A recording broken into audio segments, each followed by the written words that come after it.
એટલે અમારું તો સ્પષ્ટ કેવું છે વૈષ્ણવ કે ઘરે આ દીવાબત્તી બંધ કરો.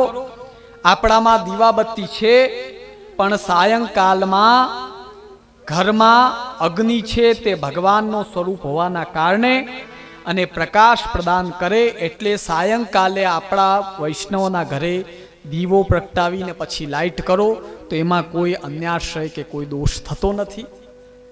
અને પછી શ્રી ઠાકુરજીના દર્શન કરી.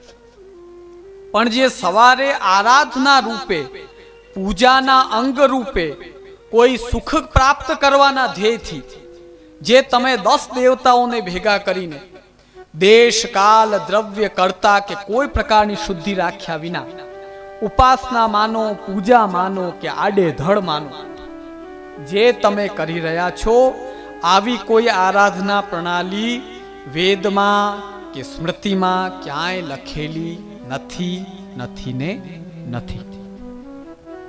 વેદમાં તો એક દેવની પૂજા, સ્મૃતિમાં પંચદેવની પૂજા અને યજ્ઞ અંતર્ગત અનેક દેવોની પૂજા, પણ એ યજ્ઞ અંતર્ગત લખેલી છે.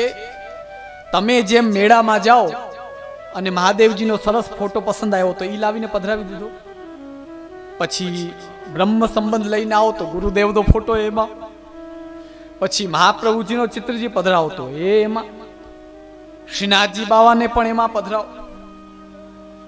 આવી વિધિ ક્યાંય નથી.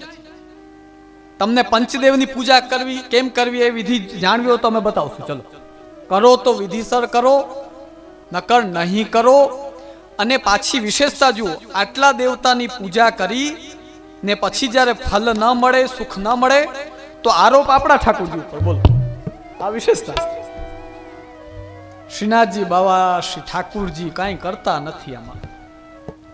10 જણાને કહી આવો કે તું એ મારો સાથ દેજે, તું એ દેજે, તું એ દેજે. બધા આશા રાખીને બેસે, ભાઈ આ દઈ દેશે એટલે થઈ જશે. કોઈ દિયે નહીં, ક્યાંય નો ન રહે. બોલો, આ સ્થિતિ વૈષ્ણવની બને છે. અમે સ્પષ્ટ કહીએ છીએ, સાયંકાલે દીપ પ્રગટાવો ત્યારે લાઇટ કરો. સવારે ખાલી શ્રીનાથજીના ચિત્રજી સામે બેસીને તમે કૃષ્ણાશ્રય જો વ્યવસ્થિત કર્યું અને કૃષ્ણાશ્રયની કૃપા જો પુષ્ટિમાર્ગી વૈષ્ણવ ઉપર થઈ ગઈ તો એનો લૌકિક, વૈદિક, અલૌકિક બધા જ કાર્યો એના શ્રી ઠાકુરજી પૂર્ણ પુરુષોત્તમ સિદ્ધ